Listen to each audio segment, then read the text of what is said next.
तर बिल्डिंगची क्वालिटी खराब होते. मग जर वास्तू म्हणजे एवढे करोडो रुपये आपण टाकतो पण ते इनकम्प्लीट राहिल्यामुळे मेंटेनन्स होत नाही, पैसे वाया जातात ना. मग त्याच्यामुळे मी त्यांना विनंती केली आहे, म्हणजे तुम्ही त्यांना या प्रोजेक्ट्सला हाय प्रायोरिटीमध्ये घ्या आणि असे अनेक ठिकाणी असतील त्याचा करा. एक टॅक्सचा इश्यू आहे, त्यामुळे असे जे जे काही विषय आहेत आम्ही बरेच कन्सॉलिडेट केले आहेत, काही केंद्र सरकारचे, काही महाराष्ट्र सरकारचे.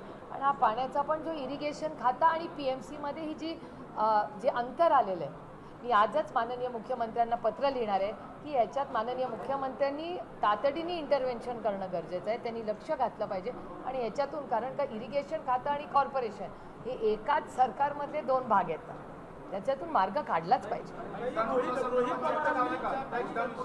एक मिनिट, आधी सगळे कॉर्पोरेशनचे विषय संपू आणि मग घेऊ.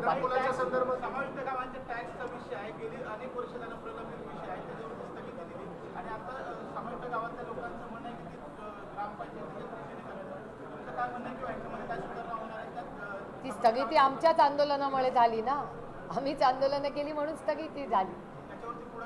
पुढे आता त्यांना आम्ही दिलेलं आहे पत्र त्याच्या बाबतीत की असं करू नका, मूलभूत सुविधाच नाही आहेत ना, टॅक्स कसला लावताय तुम्ही? कधी त्या भागात जाऊन जा. आता उंडरीला मी परत जाणार आहे पुढच्या आठवड्यात. मूलभूत सुविधाच पोचलेल्या नाही, टँकरनी अजूनही पाणी जातं, इन्फ्रास्ट्रक्चर नाही. अनेक ठिकाणी 10-10 टाक्या तयार आहेत पण यांची पाईपलाईन, लास्ट माईल कनेक्टिव्हिटी जशी आपण ट्रान्सपोर्टमध्ये म्हणतो, ती लास्ट माईल कनेक्टिव्हिटी न झाल्यामुळे आज त्यांना पाणी मिळत नाही. आता त्यांची काय चूक?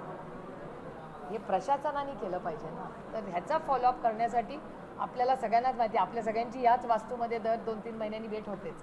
त्याचा एक फॉलोअप करण्यासाठी मी आज आमची अपेक्षा आहे की कराव्या, विनंती आहे. कारण का कमिशनर खरंच चांगले आहेत, अनेक वर्ष आम्ही त्यांच्यावर काम केलेलं आहे, इथे पण आणि दिल्लीला पण. त्यामुळे माझ्या त्यांच्याकडून खूप अपेक्षा आहेत. सिंहगडला काका आणि अनिताताई या दोघांनीही ते आणि DP रोड ह्याच्या त्या मागे धायरीला पण तीच परिस्थिती आहे.